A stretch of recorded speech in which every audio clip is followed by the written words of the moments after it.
आज की क्लास में हम साइंस के बहुत ही महत्वपूर्ण और बहुत ही वीवीआई ऑब्जेक्टिव क्वेश्चनों को याद करेंगे जो आप सभी बच्चों के बिहार बोर्ड मैट्रिक परीक्षा 2026 के लिए बहुत ही इम्पोर्टेंट क्वेश्चन है बच्चों, और बहुत ही महत्वपूर्ण प्रश्न हैं।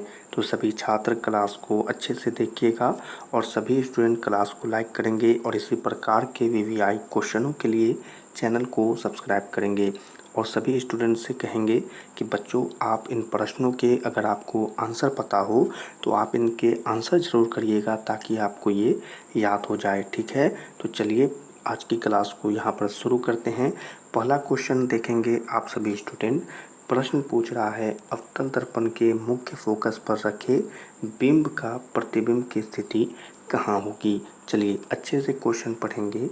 अवतल दर्पण के मुख्य फोकस पर रखे बिंब का प्रतिबिंब की स्थिति कहाँ होगी। ए वक्रता केंद्र पर, बी मध्य बिंदु पर, सी अनंत पर, डी सभी पर। क्या होगा इस प्रश्न का आंसर बच्चों।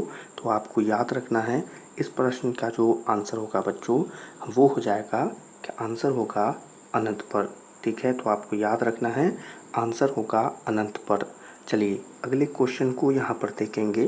तो प्रश्न पूछ रहा है मोटे लेंस की आवर्धन क्षमता क्या होती है। बहुत ही अच्छा क्वेश्चन कि मोटे लेंस की आवर्धन क्षमता क्या होती है। ए कम, बी अधिक, सी संतुलित, डी इनमें से कोई नहीं। क्या होगा इस क्वेश्चन का आंसर बच्चों। तो आपको इसे हमेशा याद रखना है कि यह अधिक होगा, ठीक है। तो याद रखेंगे। चलिए अगले क्वेश्चन को यहाँ पर देखेंगे। प्रश्न पूछ रहा है अवतल दर्पण के ध्रुव और मुख्य फोकस के बीच रखे बिंब का प्रतिबिंब की प्रकृति क्या होती है। बहुत ही अच्छा क्वेश्चन कि अवतल दर्पण के ध्रुव और मुख्य फोकस के बीच रखे बिंब की प्रतिबिंब की प्रकृति क्या होती है। ए आभासीय तथा उल्टा, बी आभासी एवं सीधी, सी काल्पनिक एवं सीधी, डी इनमें से सभी। क्या होगा इस क्वेश्चन का आंसर बच्चों। तो यहाँ पर सभी को याद रखेंगे कि इस प्रश्न का आंसर होगा आभासीय एवं सीधी, ठीक है। तो आपको याद रखना होगा। चलिए अगले क्वेश्चन को यहाँ पर देखेंगे। तो प्रश्न पूछ रहा है पतले लेंस की आवर्धन क्षमता क्या होती है, ठीक है। बहुत ही वीवीआई क्वेश्चन कि पतले लेंस की आवर्धन क्षमता क्या होती है। ए कम, बी अधिक, सी संतुलित, डी इनमें से कोई नहीं। याद रखेंगे बच्चों आंसर होगा कम, ठीक है। तो आपको याद रखना होगा। चलेंगे अगले क्वेश्चन की तरफ और देखेंगे अगले प्रश्न को। प्रश्न पूछ रहा है अवतल लेंस को हम क्या कहते हैं। बहुत ही वीवीआई क्वेश्चन और परीक्षा के लिए बहुत ही इम्पोर्टेंट है। क्वेश्चन देखेंगे अवतल लेंस को हम क्या कहते हैं।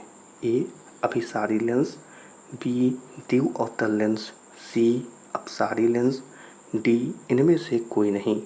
क्या होगा आंसर। तो आपको याद रखना होगा कि इसे हम अपसारी लेंस भी कहते हैं। चलिए बच्चों अगले क्वेश्चन को यहाँ पर देखेंगे। तो प्रश्न आपसे पूछ रहा है बच्चों कि उत्तल लेंस को हम क्या कहते हैं। बहुत ही वीवीआई क्वेश्चन है ये भी और आपकी परीक्षा के लिए बहुत ही इम्पोर्टेंट है। क्वेश्चन पूछ रहा है कि उत्तल लेंस को क्या कहते हैं। ए अभिसारी लेंस, बी द्वि उत्तल लेंस, सी अपसारी लेंस, डी इनमें से कोई नहीं। तो आपको याद रखना है इस आंसर को कि इसे हम अभिसारी लेंस कहते हैं। अगले क्वेश्चन को यहाँ पर देखेंगे। तो प्रश्न पूछ रहा है कि किस दर्पण से हमेशा वस्तु से छोटा प्रतिबिंब प्राप्त होता है। देखें ये प्रश्न भी परीक्षा में बहुत बार पूछ लेता है आपको, ठीक है। तो आंसर बताएंगे किस दर्पण से हमेशा वस्तु से छोटा प्रतिबिंब प्राप्त होता है। तो ए समतल, बी अवतल, सी उत्तल, डी इनमें से कोई नहीं। क्या होगा आंसर बच्चों। तो इस प्रश्न के लिए आपको आंसर याद रखना होगा उत्तल, ठीक है। चलिए अगले क्वेश्चन को यहाँ पर देखेंगे। अगला क्वेश्चन आपसे पूछ रहा है साइड मिरर के रूप में प्रयुक्त होता है। क्वेश्चन है कि साइड मिरर के रूप में हम किसे उपयोग करते हैं। तो ए अवतल दर्पण का, बी उत्तल दर्पण का, सी उत्तल लेंस का, डी प्रिज्म का। आंसर होगा कि हमेशा इसे हम उत्तल दर्पण का प्रयोग करेंगे। अगले क्वेश्चन को यहाँ पर देखेंगे। प्रश्न आपसे पूछ रहा है बच्चों कि फोटोग्राफी कैमरा का अभिदृश्य कैसा होता है।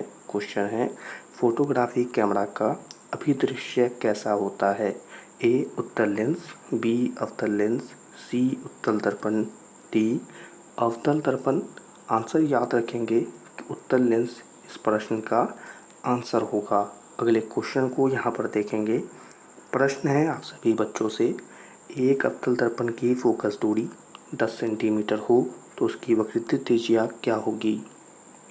क्वेश्चन है कि एक अवतल दर्पण की फोकस दूरी 10 सेंटीमीटर है तो उसकी वक्रता त्रिज्या क्या होगी।